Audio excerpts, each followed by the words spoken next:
People think marriages explode. Plates shatter, voices crack. Neighbors hear it through the walls. Mine didn't go like that. It faded. Like a song turned down so slowly, you don't notice the silence until you realize you've been sitting in it for months. We used to have a rhythm. Quiet dinners. Netflix half-watched because we were too busy trading dumb comments about the plot. Her feet under my leg on the couch. Same 3 takeout places on rotation. It wasn't fireworks, but it was ours. I mistook that for solid. Turns out it was just familiar. The shift didn't come overnight. Came in inches. Her phone started living in her hand. Face down on the table but never far. It's just work, she'd say. Like I'd asked a question I hadn't actually asked. Late nights at the office that somehow made her come home wired. Not tired. Laughter at texts she never mentioned. A new password for security, like we were suddenly under attack. Our kisses changed, too. Not gone, just hollow. Lips touching, her eyes already somewhere else. You can feel when someone kisses you out of habit. It's like they're clocking in and out. I felt it before I saw anything. That's the part one hate admitting. My gut had been telling me for months that the door was closing. I just kept propping it open with logic, history, and the fact that we still watched the same shows. Then 3:12 a.m. happened. I woke up to light on the wall. Not bright, just a pale rectangle breathing in the dark. It took my brain a second to register it was her phone on the nightstand. Screen glowing. One buzz, then another. I didn't move at first, just listened. The little vibration sounded too loud in the quiet, like it knew it was wrong to be there. I rolled my head just enough to see the screen, careful not to make the mattress shift. The preview line was right there, sitting on top of the notification like a headline. You make me feel alive. That was it. 10 words. No name I could see. No explanation. Just that. I stared at it, and here's the strange part. I didn't feel the explosion I thought a man was supposed to feel. No instant rage. No urge to grab the phone. No dramatic. Who the hell is this? What I felt was calm. Not peaceful. Not okay. Just a cold, steady quiet. Like the part of me that had been whispering for months finally stood up and said, "See, there it is. Proof." I looked at her. She was turned away from me, breathing slow, dead asleep or pretending. Hard to tell at that point. Her hair was a mess on the pillow, the same woman I'd married, lying next to me like a stranger using her face. My hand was inches from her phone. I could have picked it up. I could have woken her up, demanded answers, dragged the night into a screaming match. Instead, I memorized the words. You make me feel alive. I checked the time. 3:12 a.m. logged it in my head, the way I'd log a number at work. Time, message, pattern. The buzz. The light on the wall. Her back turned. I let the screen dim out on its own. Didn't touch a thing. I lay there on my back, eyes open, staring at the ceiling. At that moment, I wasn't her husband. I was an analyst looking at a ledger that finally added up. Some part of me knew the marriage had already started ending months ago. Tonight, I just stamped the date on it. I didn't say a word. I didn't cry. I didn't even sigh. I just balanced the first line in a new column in my head. Morning came in like it always did, sunlight pushing through the blinds, the faint sound of a garbage truck somewhere down the street, the smell of coffee drifting in from the kitchen. If you took a picture of that kitchen, you'd think nothing was wrong. Brianna at the counter in an old t-shirt, humming some song off-key. 2 mugs on the table. Phone face down near her elbow. The same scene we'd repeated 1,000 times. The only difference was me. I walked in already knowing the old normal was gone. She heard me before she saw me. Her humming stopped for half a second, then came back, forced now. By the time I rounded the corner, she had a smile on, but her fingers were tapping the mug. Tiny staccato hits, porcelain met nails, nerves. You're up early, she said. Couldn't sleep, I answered. True enough. There was a pause. Not long. Just a little glitch in the system we used to run on autopilot. Her eyes held mine, then dropped, then came back up with some kind of decision behind them. I need to tell you something, she said. There it was. The line you hear in movies before everything falls apart. I sat down across from her, slow. Okay. She swallowed, looked at the window, the counter, anywhere but my eyes. Then she started. I slept with someone. Her voice was steady. Too steady. Yesterday. Not last month. Not some ancient mistake dragged back as a confession. Yesterday. Who? I asked like I was confirming a transaction. Michael Harris, she said. From college. It just happened. I didn't want to lie to you. You deserve the truth. She said it like she'd practiced that sentence in the mirror. You deserve the truth. Straight out of a self-help blog. I let the words sit there between us. Her shoulders were tight. She was waiting for the show. Yelling, accusations, questions, something she could point to later and say, see? This is why we were broken. Instead, I gave her one word. Congrats. Her head snapped up. What? Congrats on being honest, I said, taking a sip of coffee. Tasted burnt. You did it. You told me. That rattled her more than if I'd flipped the table. David, this is serious, she said, voice rising. I'm trying to come clean. I don't want secrets between us. She kept talking about clarity, about feeling lost, about us needing to stop pretending. Every line sounded preloaded, like she'd swallowed some article about radical honesty and was just spitting it back out. While she performed remorse, my brain went somewhere else. Numbers started lining up. Rent. 5 years. My salary carries a bigger weight every month. Her car insurance. On my policy. Her half-finished online course she needed for her career pivot. The vacations she wanted. The anniversary trips. The gifts that cost more than I let on. The hospital bill when she twisted her knee and her insurance was garbage. I covered the difference. Because we're a team, I'd said. One by one, the amounts stacked up in my head. Not exact at first, just a range. Then closer.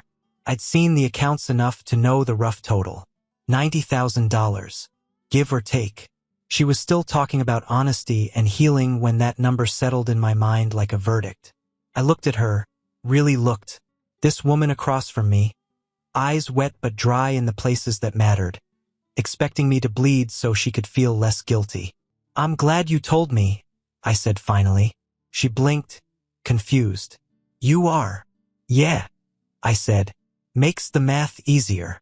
That night, the house felt like a hotel I'd overstayed in. Brianna fell asleep on the couch with the TV humming low, some dating show flickering across her face. Fitting. I watched her for a moment, not to feel anything, just to confirm it was all really this far gone. Then I sat at the dining table where we used to put candles and cheap wine, opened my laptop and started a different kind of ritual. New email. To Angela Cooper. Subject line. Separation. Private and quiet. Angela wasn't a divorce shark. She was the sharpest contract attorney I knew from work. Calm. Precise. Never more words than needed. My kind of language. I kept the email short. I wanted to separate. No drama. No public spectacle. Just clean paperwork, split assets, and a record of what I'd poured into this marriage so it didn't evaporate like it never happened. I hit send. Her reply came faster than I expected. I'll handle it discreetly. Call you at 9 a.m. For the first time in days, something felt solid under my feet. The next morning, I sat in my car in the office parking lot. Engine off, phone to my ear while Angela walked me through it. Mediation. Documentation. No courtroom if we could help it. A formal statement of shared expenses and contributions. Treat it like a reconciliation, she said. Not emotional, just factual. That word reconciliation stuck. That night, I turned the dining table into an audit. Bank statements, credit card histories, old email receipts, medical bills, tuition payments, screenshots of transfers labeled, "Babe, I got it." I spread them out like exhibits in a trial I never agreed to, each one a quiet reminder of how many times I'd funded us, without her really seeing it. Every number that had felt like love on the way out now sat there as a cost on the way back. Angela's draft came through just after midnight. Relationship Reconciliation Statement. That was the title. line after line of categorized expenses. At the bottom, in clean black text, total $90,000, paid in full your way. I read it twice. It didn't feel cruel.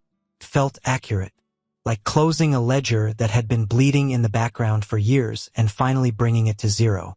The next morning, the house looked normal again. That was starting to annoy me. How normal everything looked while it was rotting underneath. Microwave red 8:57 a.m. coffee in my usual mug. Laptop open on the table. Brianna shuffled around in her robe, hair tied back, scrolling her phone like we were just another married couple easing into a weekday. She didn't know Angela existed yet. Didn't know the statement had gone from draft to signed and stamped overnight. Didn't know I'd already decided how this ends. At 9:03, I heard a car door outside. At 9:04 on the dot, the doorbell rang. Brianna glanced at me. "Are you expecting someone?" "Nope," I said, not looking up from my screen. She padded over to the door and opened it. From my seat, I saw a glimpse of a courier. Late 20s, polo shirt, tablet in hand, flat brown envelope under his arm. "Delivery for David Miller," he said. "That's my husband," she answered automatically. The word sounded strange now. "I can sign." She scribbled her name, took the envelope, and closed the door. When she turned back toward the kitchen, there was a little smile playing in her mouth. For a split second, I could almost hear the story she was telling herself. Maybe it's flowers. Maybe it's some big romantic gesture to fix all this. She walked in, holding it like it might be something beautiful. Then she saw the law firm logo in the corner. The smile died fast. She slid a finger under the flap, pulled out the first page. Her eyes scanned the header, relationship reconciliation statement, then dropped to the itemized list.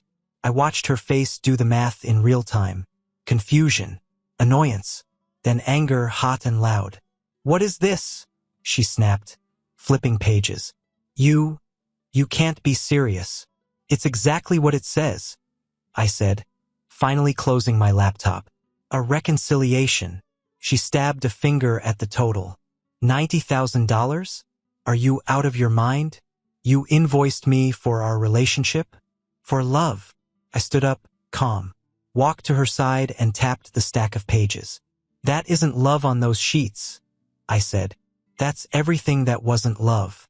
Rent when you were between jobs, your car insurance, your course, medical bills, trips, the lifestyle you enjoyed while you were rehearsing how to say, 'I slept with someone yesterday.' That's insane, David." Her voice was shaking now. "You can't put a price on what we had." "I didn't," I said. "I put a price on what it cost me while you were checking out. There's a difference." She stared at the total again, like maybe if she glared hard enough, the ink would rearrange. "You're punishing me," she said. "This is revenge. This is sick." I shook my head. "No. Revenge would be screaming, smashing things, blowing up your life in public. I'm not doing that. I'm closing an account." She laughed once, a short, bitter sound. "An account? Our marriage is an account to you now." "It always was," I said. "I just stopped pretending it wasn't." "You wanted honesty, Brianna. This is what honesty looks like in my language, numbers, paper, terms. Call it a love bill if you want. I'm just settling." She opened her mouth, then closed it. She looked smaller somehow, the robe, the messy hair, the papers in her hand. For the first time, she didn't seem in control of the narrative. "I'm going out," I said, grabbing my jacket from the back of the chair. "You can read through it. Have your attorney call Angela if you want to negotiate. But this is me being done quietly." "David," she said, softer now, "don't do this. We can. We already did." I cut in. "You just did it your way." I walked past her, past the couch, past the photos on the wall that already felt like they belonged to another life. The air felt heavy in the hallway, but lighter at the door. I stepped outside, shut it behind me, and didn't look back. I drove with no destination in mind, just streets and turns and traffic lights until the city thinned out. Eventually, I ended up parked in front of a small apartment complex I'd never noticed before. 3 stories, old brick, balconies with cheap chairs. I killed the engine and sat there. No music, no calls, just my hands on the steering wheel and my own breathing. For the first time in a long time, there was no one next to me asking what I was thinking, no one waiting for me to fix the mood.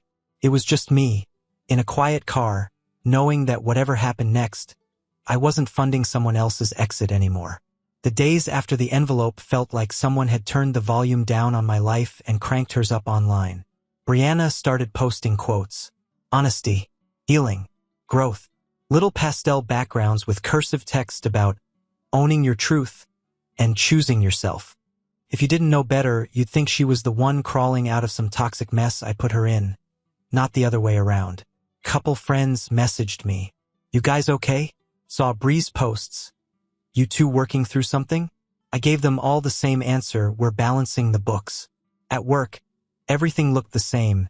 Screens, numbers, meetings, but I moved through it lighter, like someone had quietly taken a backpack off my shoulders. Sandy Price, who sat 2 rows over and missed nothing, caught me at lunch. She slid a report across the break room table and squinted at me. You seem weirdly calm, she said. Did you win the lottery or something? Calm's cheaper than chaos, I said, taking a bite of my sandwich. She smirked. That sounds like something you'd print on a mug. Maybe I will, I said. Retirement plan. Half joke, half new rule. Late that afternoon, I walked out to the parking lot, ready to go home to my half-empty place, when I saw her. Brianna, leaning against my car, arms folded tight, sunglasses on, like she was trying to look composed and failing. I felt my chest tighten for half a second, old reflex, then it passed. She pushed off the car when she saw me. Up close, her makeup was smeared, eyes red. Not the curated Instagram version.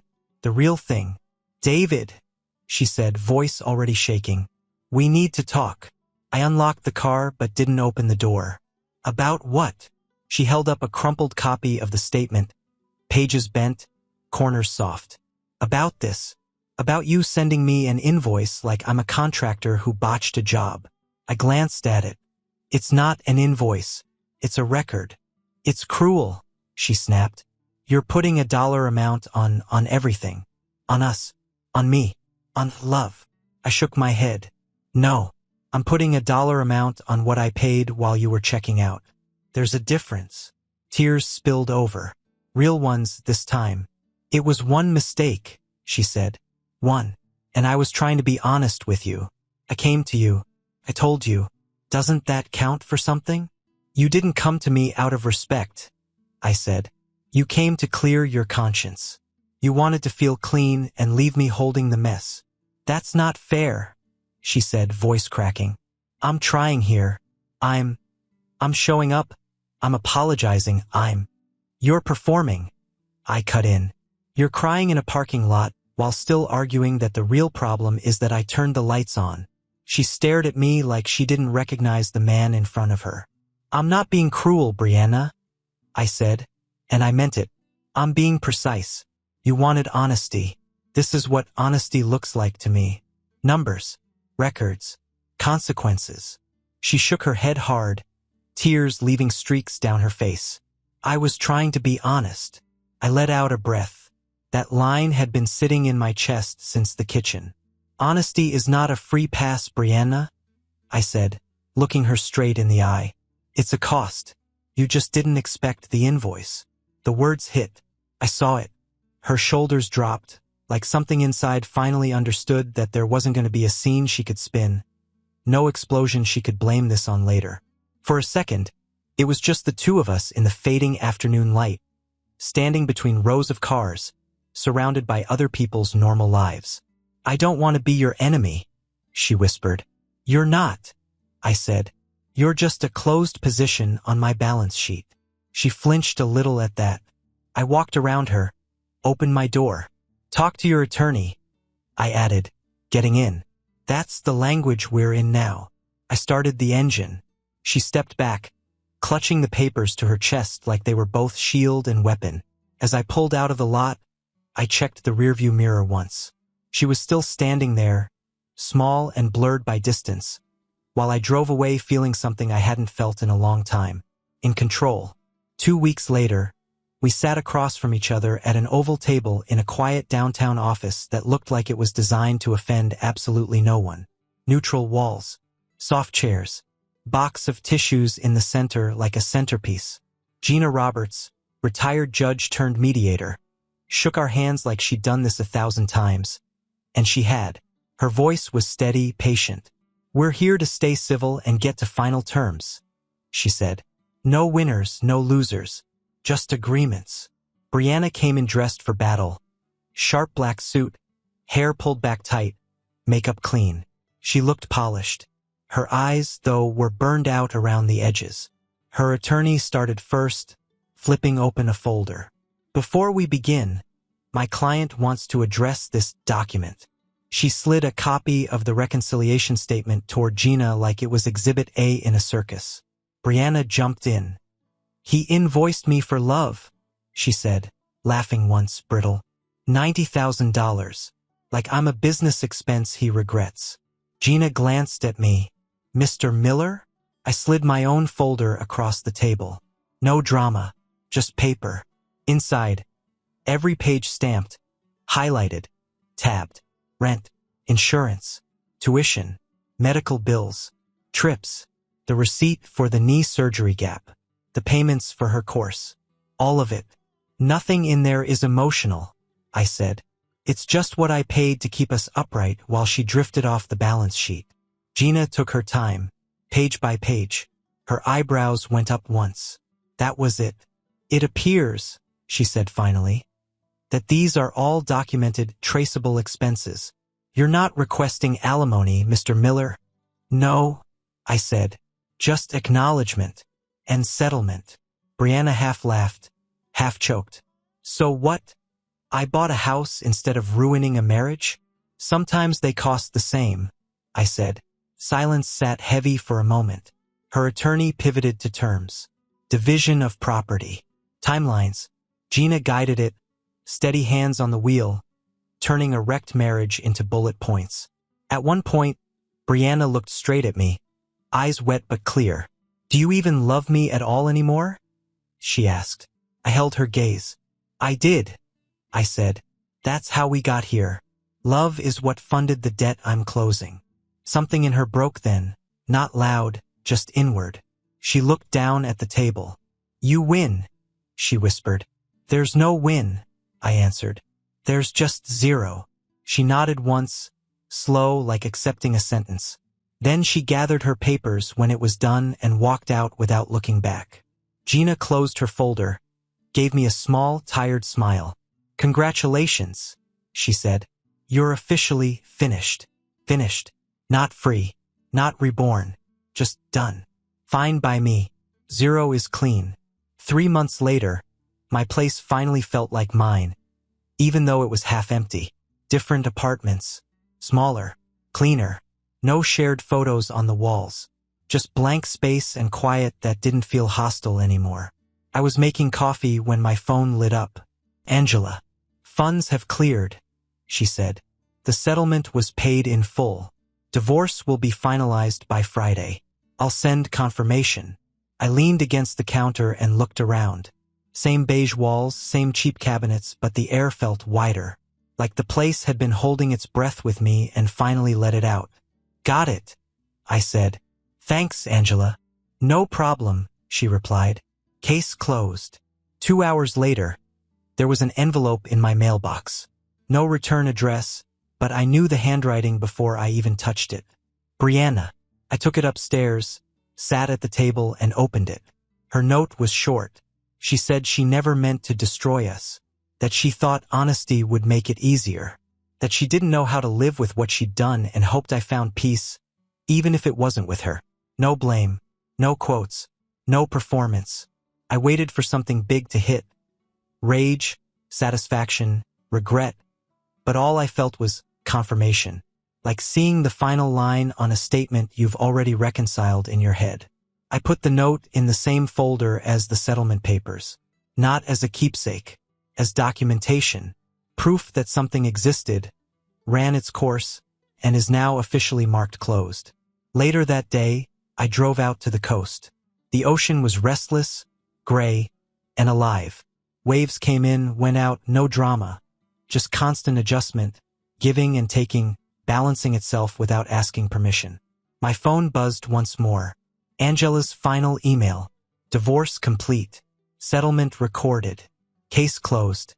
At the bottom, she'd left the line I'd written months ago. Paid in full. Your way. I went home, poured a glass of bourbon, and sat in the quiet. It didn't feel like victory. It felt like pressure finally leaving a room I'd been trapped in for years. 3 months after the money cleared, silence stopped sounding like something was missing. My mornings got simple. Coffee by the open window. City noise drifting in. Buses, distant sirens, someone arguing on the sidewalk about nothing important. No second mug on the counter.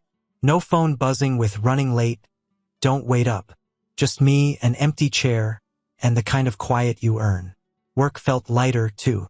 Same job, same screens, but my head wasn't running 2 sets of books anymore. One for the office, one for a dying marriage. Around noon one day, Sandy slid a report onto my desk and gave me a longer look than usual.